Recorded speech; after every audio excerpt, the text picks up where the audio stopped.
মা, তুমি যে গরুর মাংসের কিমা দিয়ে পটলটা রান্না করছিলা ওইটা আরেকবার রান্না করে দিবা।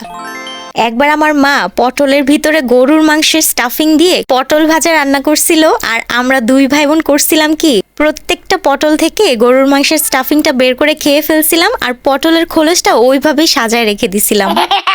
আম্মু তো জানার পরে লেকচার দেওয়া শুরু, পটল না খেলে হবে নাকি, পটলও তো মজা লাগতেছিল, এত কষ্ট করে রান্না করছি, পুরা রান্নাটাই নষ্ট করে দিলি, একসাথে খাইতে বেশি ভাল লাগতো, ব্লা ব্লা, কে শোনে কার কথা। এখন কিন্তু আমি আর আমার ভাই দিব্যি পটলের তরকারি হোক ভর্তা হোক সবকিছুই মজা করে খাই। এখন যখন ওই সিনটা মনে পড়ে হাসি পায়। আমরা আগে পটলকে কতটা নিন্দাইতাম। খালি পটল বলে কথা না, অন্য যে কোনো সবজি যেটা একবার টেস্টও করি নাই, চেহারা দেখে বলতাম যে না না খাবো না, এটা ভাল লাগে না দেখতে। আর আমার আম্মু এখনো কোনো কিছু না করলে বলে যে জাস্ট একবার খেয়ে দেখ কেমন লাগে, তারপর বুঝবি। আর আমরা একবার খেয়ে দেখেই বুঝে যাই যে আসলে জিনিসটা মজা। এই কারণে আমরা দুই ভাই বোন কোনো খাবারই অপছন্দ করি না। এখন সবকিছু খাওয়ারই কম বেশি রুচি আছে আর কি, কোনো কিছু এত না নুকুর করি না। কিন্তু ওই ছোটবেলা থেকে আম্মু যদি একবার টেস্ট করার জন্য জোর না করতো, তাইলে হয়তো এখনো পটলটা আমার অপছন্দের লিস্টেই থাকতো। ব্যাপারটা এমন ছিল যে খাবো না, কিন্তু আম্মুর জোরাজোরিতে একটু চেখে দেখতাম, আর চেখে দেখেই আমরা পাগল হয়ে যাইতাম যে হ্যাঁ হ্যাঁ মজাই তো, ভাত দিয়ে একবার খাই। এই সিস্টেম করে আম্মু আমাদেরকে একবার এই খাবারটা খাওয়াইছিল, পটলের ভর্তা।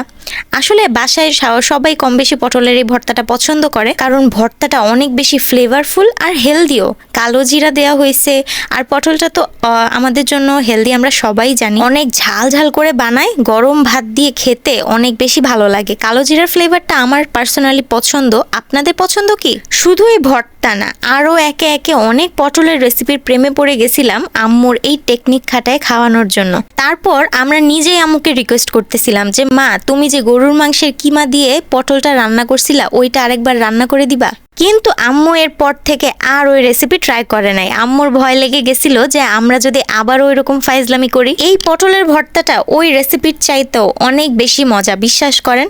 আপনারা চাইলে একবার বানায় দেখতে পারেন, এত বেশি ঝামেলা হবে না, আর খেতে দারুণ। একবার বানায় 3-4 দিন তো খাওয়াই যায়। আমাদের বাসায় এখনো রয়ে গেছে, অল্প অল্প করে খাই আর কি, বেশি ভালো লাগে। দেখেন চেহারাটাও দেখতে মাশাআল্লাহ লেভেলের না। কোনো সবজিকে আগেই নিন্দাবেন না, একবার হলেও ট্রাই করে দেখবেন, খেয়ে দেখবেন একটু। আসলে কিন্তু সব খাবারে একটা মজা থাকে, সেটা বুঝতে হয়। টেস্ট না করে যদি অ্যাভয়েড করেন তাহলে তো অনেক মজার খাবার মিস করে যাবেন।